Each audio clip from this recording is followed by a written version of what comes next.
October 11th, 1996. Hold on. Tape number 5, interview with Nathan Artenstein. Number what? 5. Don't worry. You were telling me about Majdanek. What happened? How did you know the name of this camp? I remember the name. Was it written somewhere? No, not 5. It was also a man from Warsaw. His name was Henry Sall, S-A-L-L. But who was he? He was living in a part Provence. It's a part of Warsaw. It's like out a suburb like Caulfield. He lost a leg. He lost a leg by the liberation of Warsaw. He was so sorry. He was so crying. He was so happy. He sees the contour. He sees the houses. We'll be standing in the other side of the river before coming to Warsaw. We got to fix a line. I want to bring you back to Lublin. The what? Come back for a minute to Lublin. Yeah. Okay. When you liberated the camp, did you find any people there? Not a living thing. Not one living thing. Because even not corpses. Because before fleeing, they took the refugees, the Katzedler, and the this holes and the throw it in, or they burned the corpses, or they buried them, not to leave any sign in, nothing. What I've seen, the pile with shoes, I've seen the protheses, glasses, so many, you know. It was heartbreaking. See so many children's the toys, children toys. The kids, they went to the guest chamber, keeping the toys, still toys. It was really shocking. Can you describe the gas chamber to me? Beg pardon? Can you describe what you saw? I didn't get in. We just looked from the outside. It got enough. The doors, the windows was every open, just nobody there. Okay. But what I got another experience. We were standing on the main road in Lublin, talking the bad fight of the Jewish people, and a group of soldiers, Jewish soldiers, which I mentioned, we keep always together. And afterwards we've seen in that time the Polish government, they gave a decree, and it was everywhere, you know, sticks on the walls everywhere, a call to the partisans, the Polish partisans, to get out of the forest and to come in to be a part of the Polish army, to bring the rifles. They haven't got any other one, right? And to bring. And I've seen a group, maybe 8 or 10 people coming out, very poorly dressed. It smells from them, very dirty. They come in, my heart started beating. I see to a friend of mine, to Detos Chega. I said, David, you know what I say? I have a feeling them are the Jewish partisans. I said, what you dreaming about? They're a long time dead. The Polish finished them off. And they come nearby, we stop them. I go to them and I ask what I ask. Amchu. The head, they say Amchu. They nearly fight that. Amchu, that means, you know what's Amchu? You know, did you hear the word Amchu? What does it mean? Amchu, you are one of us, a Jewish man, from our folk. He said, yes. I said, look, we are Jewish soldiers in the Polish army. You are free. You are liberated now. No worry, no fright. And we hungry. We took the man in a room. We brought from the kitchen bread. We didn't give them any meat, any fats, you know, not a lot. Bread, sugar, to start to eat, give them to drink. And they tell us a shocking story, a short story. There was in the forest, in Lublin forest, it was a family camp. There was hiding. It was man, woman, family, and children, family camp. And the men, they got rifles. How they got the rifles? They bought from the Polish, or they killed Germans. They got rifles, and they was guarding that camp. One night, the camp was surrendered to other partisans, Polish partisans. It was called AK. AK, that State Army, Armia Krajowa, Polish. and with a loudspeaker they said, you have the camp is surrendered. You give up the rifles, or will take care of you. They know the consequences if they give up the rifle, they are finished. In a group, this group, they just slipped out, and they ran away. They didn't know what happened. What happened? The RK, the surrendered this, they didn't shoot with how is called it? With the hack, how is called it? Axe. Huh? Axe. With axe, yeah. They killed man, woman, and children. They killed the whole camp and they vanished inside. That was Polish, RK. Not the whole RK, it was RK, good people too. But some was very violent anti-Semitic. They killed them. If not, if they tell the story, they start crying. Who couldn't help them, nothing. But the fact is later, what happened, I don't know. But the partisans to be safe and to get the one to the army, Polish army. They get them to the Polish army. That was a very bad experience. Later on, I was working not far away from that place. We come to a hamlet, a little village, Polish village, maybe 20, 30 little the huts with straw roofs, very poor, very poor. And a strange things of seeing. Before you come to that little village, it was a little wooden hut, strewn with a lot of stuff, you know, like from, it's not a plumber. They used to make for the horses, this how you call it? Shoes. Huh? Horseshoes. A horseshoe. The maker, how you call it? A blacksmith. Blacksmith. A blacksmith inside, straw and everything. What's with that? What stopped our eyes? The door was knocked out, but in the door was carved out with a knife a Star of David. I say to a friend of mine, that's a Jewish shop. I said, what do you think, a Jewish shop here? Jewish, it would be killed off a long time ago. So at night, in that time, I've got 3 steps. I was a sergeant. When it comes at night, my job was to take guard, this and this, you go, I guard here, I gave the instructions. And I say to God, if you see something strange, straight away come to me, even in the night, wake me up. It didn't take long, soon I feel I slept. The guard comes, says, you see, Sergeant, what happened? Something in the forest, I've seen something. I said, what if it's a forest? Maybe animals, a lot of animals over there. And I say, no, it's not an animal. It looks like a human being. It's a small thing. He's seen me from far away, he ran away.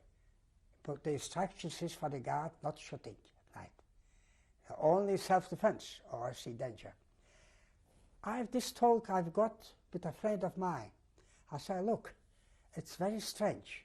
You see the Star of David carved out here in the door. That's a Jewish blacksmith. And what they say might be somebody saved. We have to keep an eye. I gave the instruction to guard. If they see something, choosing, arresting. Nothing doing, not any bad. Who is it? Doesn't matter. And it didn't take long.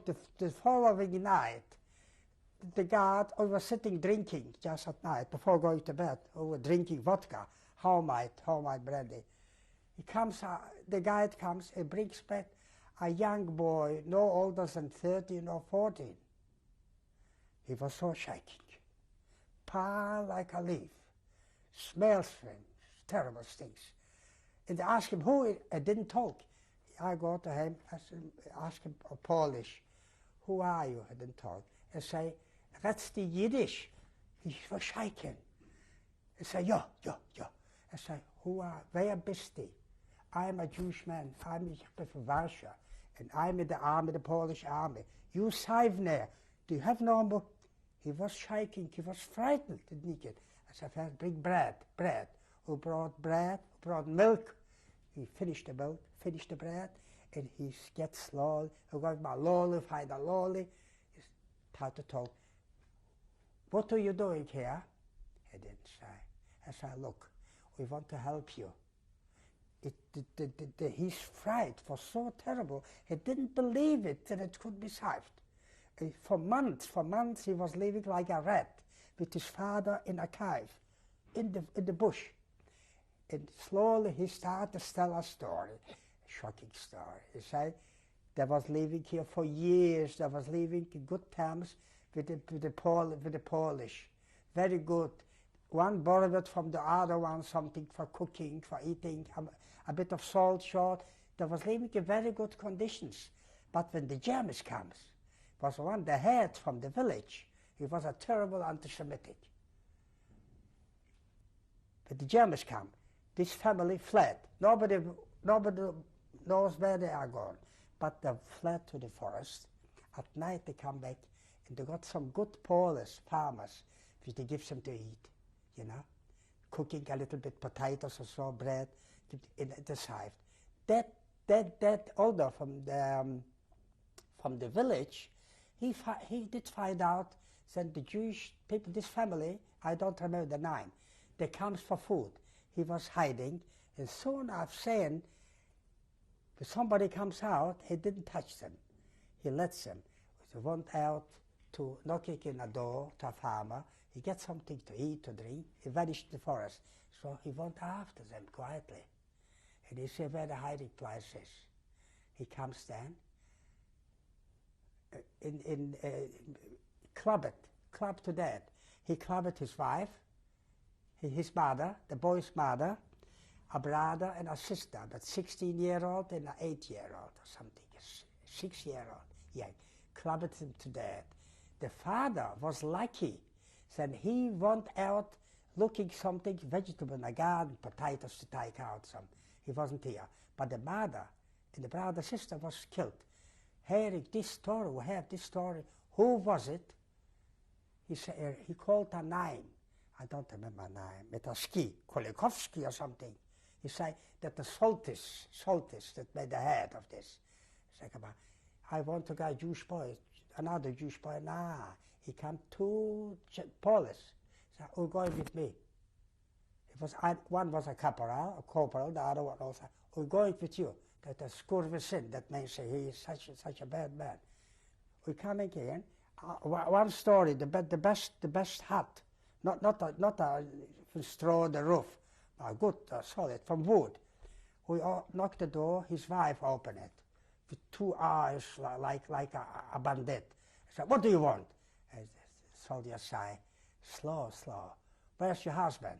I say, he's not here. I say, he is here. He has to go down. I said, what for? He has to come down. He said, what for? I said, okay. I give you 5 minutes. He won't come down, we'll burn the hut together with you. He had, see on the stairs upstairs, a man, a very big man. He comes out with a hack in the hand. He says, who are you? And one of the Polish, the corporal asked him, what's your name? He didn't say. So the other said, your name is Kulikovsky. You killed people. He didn't say nothing. The other one, me, myself. We opened the fire, killed him. He come down. See, the woman, she started to scream. We shoot here too, but we didn't touch her or let her. We went back. That episode. Later on, we marched forward, till we come to Warsaw. In Warsaw, we were standing on the other side, because on this side, Warsaw, all the bridges was knocked off, was torn off. And in Warsaw, when we come to Warsaw, that side, in Poland and Warsaw was a second uprising. Like in 1943 was the uprising, 1943, the ghetto uprising, Jewish ghetto uprising. And this was end of 1944. The Polish itself, they made the uprising, but they got big magazines, they got machine guns, they got other ones, light artillery, hidden, especially for the Germans, I wouldn't know. And it was organized in that. When we come to Warsaw, before liberating the Warsaw, I got an order. I was called to the headquarters. They asked me, if you know very well Warsaw. I said, what a question. I said, you get an order to get the line to Okęcie. It's the name of the only airport in Warsaw. Who gave you the order? Eh? Who gave you the order? Who gave the order? What? Who told you to do that? Oh, in the head, the head. The It was name? a major. I wouldn't say, don't remember the name. I don't remember the name. Who was What? the superior for the communications unit? What? Who was your superior for the communications unit? It's Siberia. Superior. Commander. Who was the commanding officer for the communications? The commanding officer, he was a major. What Not was I his kept, name? higher than I kept. What was his name? I wouldn't remember the name, but he was the head from the headquarters, that headquarters. But headquarters, there are many. The headquarters from the whole army, the headquarters from the division, headquarters from companies, you know. Every company, every high up, it got an officer. Higher the headquarters, higher the officers. It's hard to know the name. How many people in the communications unit? In our unit, well, it was 200. The battalion was 250 people. It was 5 separate things. It was a unit. It's called. The unit was 10 people, 10 soldiers, 10 riflemen, and over them was a corporal. And the corporal got instructions from sergeant 3. So it was every unit has got a corporal. Corporal has got higher ones than me. So I got to take one unit, 10 people, with a corporal. I'm the leading this. So we come to Warsaw, and we've had the shooting and everything from the German side, the other side, but it died there. And then the head command had got the Germans making a retreat out of Warsaw. And then I got the order to give the line to the only airport in Warsaw. The fact is, they took a sapper it's called. Their job is to get it over the other side in a little this, how you call it, a pontoon. It's a metal. It's like a metal, it looks like a metal thing, you know, was sitting inside, and they were shifting over the water. We come over the other side, and we went through. Anyway, I wouldn't stop, because on the way we got Germans. The Germans was hiding in a bit of Polytechnicum, that's like a university, to keep the march, because the Germans are pulling back. Their job is to keep, so they could get out everything of them. Anyway. Did you have special instructions how to treat German prisoners? Special what? Did you have instructions how to treat German prisoners? My instruction was, for any price, to give connections for the airport into Sudan to write for further instructions. Because we got, like here, a wire, you know. You just clean it up, the wire, you know, and take the other wire from, which is connected to the telephone apparatus, you know, and you have the headquarters. After that, you took it off, isolation, you fix that. So my job was to give the line. It's not telephone line the peacetime, and a pole with wires. No, just you throw it anywhere you like. Could be on the floor, could be on a tree, could be anywhere you like. Get, and because I went through a lot of them, but we come to the airport of Okęcie. It was a big place, empty place, strong with a lot of rubbish, with things there, and we standing in the middle. We connected, and I gave the order to Varish, that my comrade so and so. The order is finished. My name is Plutonovi, that sergeant so and so. The instruction, sit down, in half an hour make a fire, plenty of wood. Make a fire, so in the dark, or the first aeroplane could come there. And so it was. After half an hour, we've heard that was not like a big jet like here. It's very small aeroplane. They called it cockroach. Cockroach, that's popcorn. Popcorn, it grows very high. And this was very little one. If you come there, and it's hiding, you know. With 2 people, just comes out. They took over, and then they brought our gendarmerie with the red, white, this, and our job is finished. We finished the job. We were back in Warsaw. I know Warsaw well, but the Polish side wasn't destroyed.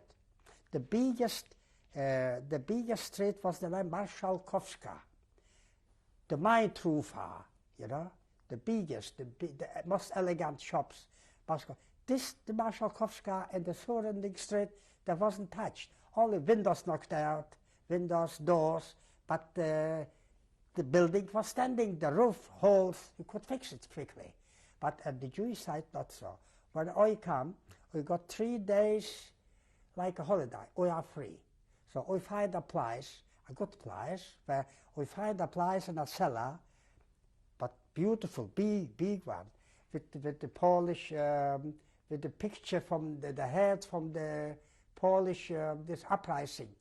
General Komorowski was his name. Komorowski.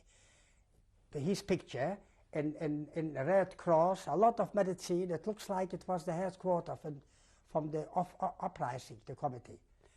So I was standing there. I left the 2 Polish, and I said, I will go have a look in my home. I went to the ghetto. I came to the ghetto. I couldn't find it.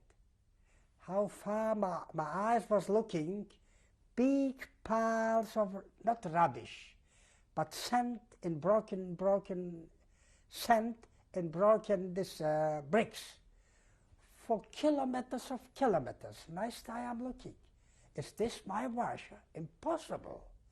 A town which was living and creating 350,000 Jewish people.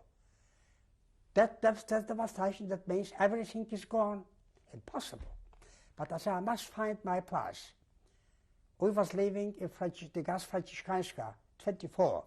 How could I find the 24? Outside my street, Franciscanska, it was a tram going.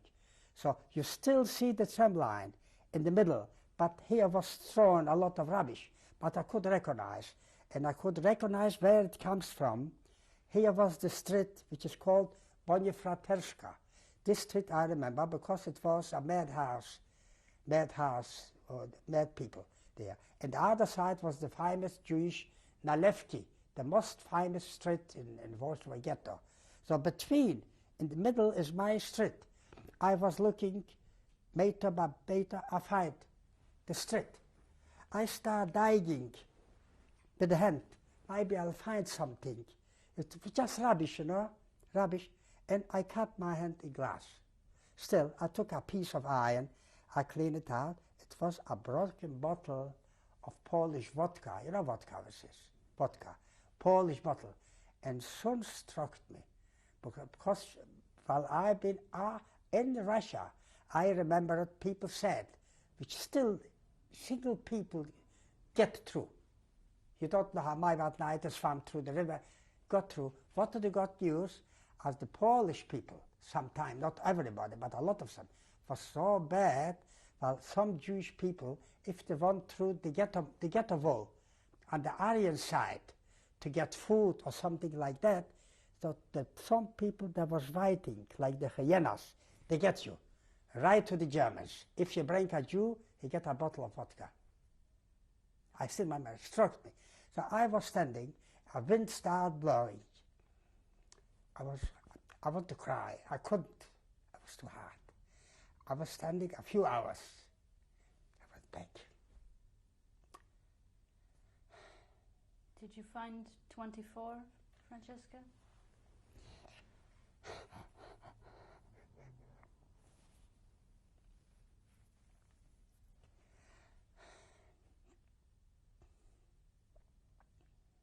Fact is, hard to believe.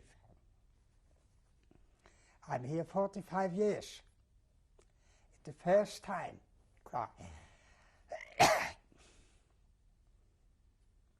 Never cried. Never. I was too hardened. But I remember standing at that place by my youth. Brought up my mother, my father, the family. When it comes a holiday, everybody was sitting at the table. My mother, she was an angel. She got 5 kids at home. She made cooking, washing. It's not like today. You got a washing machine, you got luxury.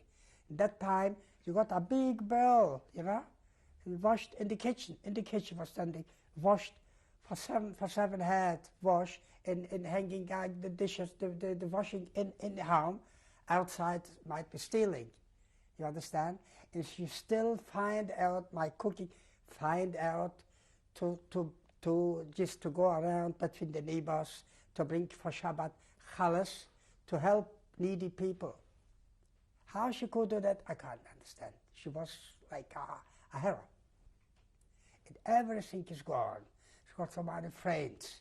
Everything is gone. I wouldn't believe it. And that gives me more power to get revenge in the Germans. But what could I do more? I got a revenge in ski battalion who killed off and the shooting.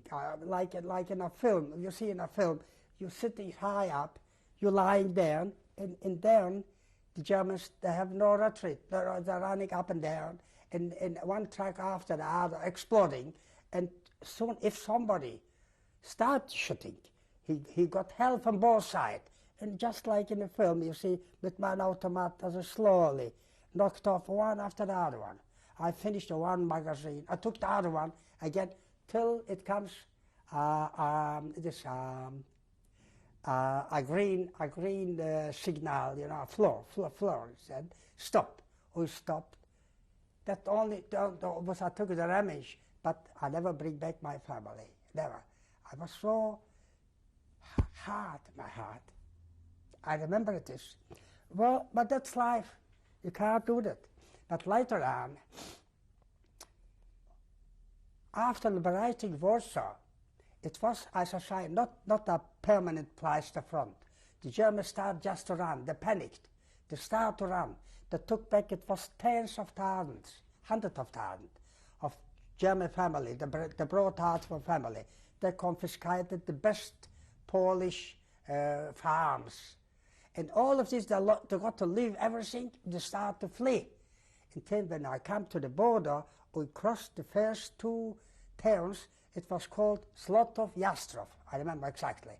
The first two German towns. We crossed, we come to German soil, and then comes a command, stop, we didn't get any food. You are German soil, the enemy, plenty of food, and we got plenty too much. We eat like pigs. Meat and everything. It wasn't what I want. Germans was making us. But when we crossed the border, he came the first two towns. The first town was Zlotów. In Zlotów, at that time, every soldier has got the right to send, if he's got family, if he's got. But my wife was in Chimkent. She was living in Chimkent. And you got the right to send a parcel of clothing. In Russia, every rag, a dirty rag, is like gold. You could leave a dirty rag, you could leave a week. For a dress what you wear, you could leave a month if you sell it on the flea market. But I went to a German house, a beautiful little house, and I want the stairs was covered with a red carpet. I knocked off the door, come in the kitchen. German, everything is perfect, clean. I go in the kitchen, and I start laughing like an idiot. It was hanging the menu, what it would be for dinner. I said, God, my God, that still exists alive? People was leading a normal life? It was 5 years since I left. Or didn't dream about something like that. I went to my room, I say, I open it, a big box, big one. I open it, I see, I wouldn't believe it. Pieces of material with the banderole, with this, Widewska Manufaktura, that based in Lodz. It was a big Jewish factory from materials. They got full packed, not opened the packet, just the roped. Where were you? Where was this? What village? Where that was it? Yep. Zlotów, the first town across the border. Okay. Stop here.